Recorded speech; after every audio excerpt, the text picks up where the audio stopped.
It's your girl Tina. Thank you for joining me today.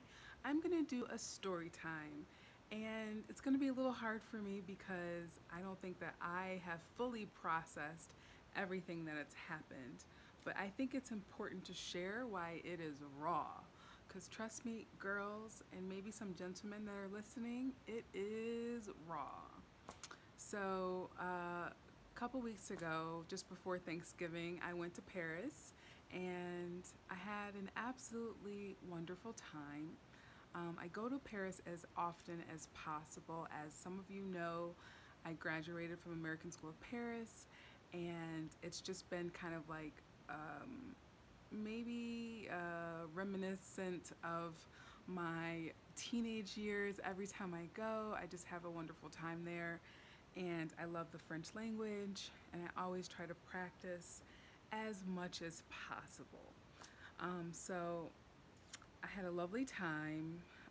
The last time I went last year, I actually went for 6 weeks, and I met some wonderful people, including a guy who I guess wasn't good for me. I actually thought that he was like the one. I thought that we were like gonna get married. I confessed my love for him, and basically, he blocked me. He was just in it for the romance, for something that he could feel, but nothing long term.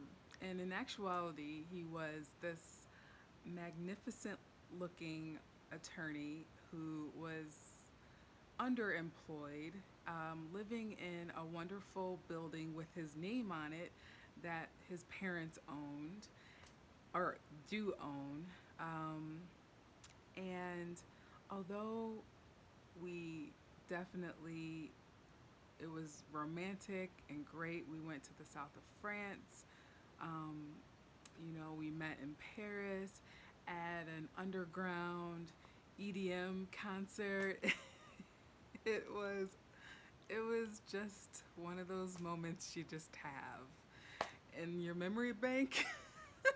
Well, I always have it. And like he was just romantic and caring, I thought. And I went back this time after all of that drama and I contacted him.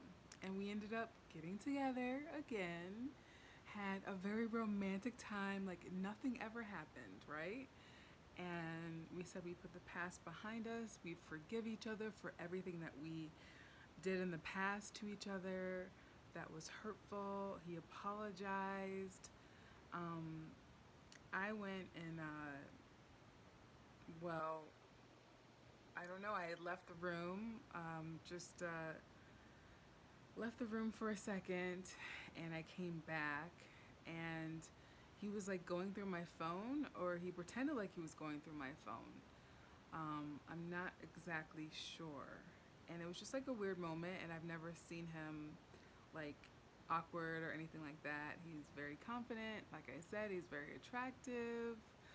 Um, but this time, although we got to talk, I think, and had like a connection, an unbelievable connection that we always have, um, I was worried about him because he had got a DUI and it's up for judgment as far as his law um, certification, if he can still be an attorney. He lost his car. His car was like old and beat up anyway, but it was still a car. Um, Last time I was in Paris, I didn't want to miss my flight, and he ended up taking me to the airport in his car. And this time I came, he picked me up from the metro station, but he was on foot. Like he didn't even have a car to pick me up from the station, and it was cold and everything. Um, so I was just worried about him. And then like I left, and he gave me this good smelling natural Paris soap that was made in Paris and smelled like honey. I just thought it was so sweet and so nice. And then a week later, I get a call from my credit card that said there's been some charges in Paris, France for flight tickets and plane tickets and flight and plane tickets and car and hotel um, tickets on a site called WeSNCF, which is like a discount kind of place where you can buy and rent cars and plane tickets, buy plane tickets and all of that. So I knew it was him automatically. That's what he likes to do, that's what he does. I always wondered how he got the money to travel and to do all these surf sports and things like that. Um, but now I know. I guess I never expected that it would be him because he's always talking about like, Tina, you need a sugar daddy, you want to be a princess. I'm not into that. He wanted to help like underprivileged refugees, people who are often forgotten in society. He wanted to like build a facility for them, and like, he smokes weed, but he only gets his weed from like the black people. um, so I just thought he was like maybe a free spirit, but misguided. But I didn't think that he was a thief. He's like, he doesn't care. He doesn't care about money. He doesn't even want a girl who cares about money or wants to be a princess and all of that. Like, that's what he's relating for me, that I want to be a princess, and he's not wrong. But I didn't think those materialistic things mattered to him. But I guess what he was saying is he wanted a sugar mama, because I thought about it, all the places of where my credit card was, and I did not leave my credit card or purse anywhere else where for an extended period of time where anyone could get my information except for at his place. So I checked with a couple hotels that I stayed at in Paris, and they each have a security system that would not allow anyone to copy my credit card information. And so I do not think it was the hotel that I stayed in Paris. Um, and just my gut intuition says that it was him. And I cannot believe it.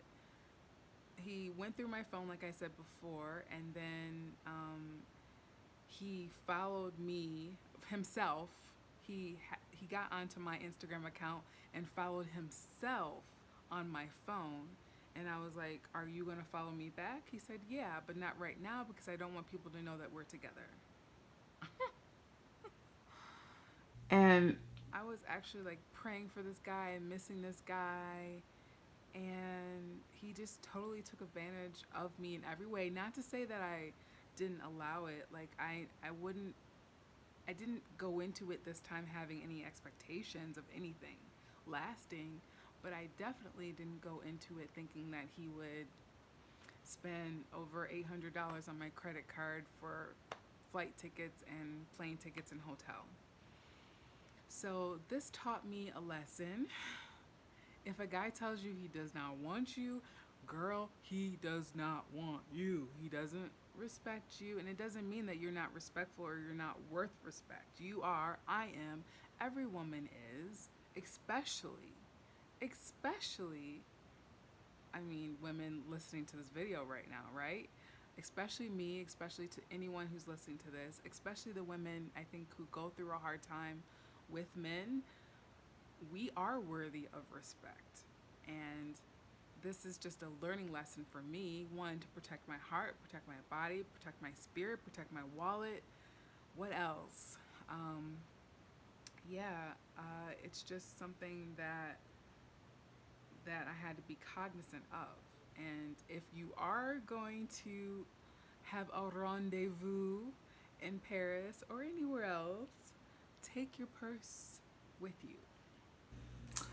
I hope you guys can learn from this. Please share your experience in the comments below. I'd love for you to like, subscribe, and share the story. I hope you've enjoyed.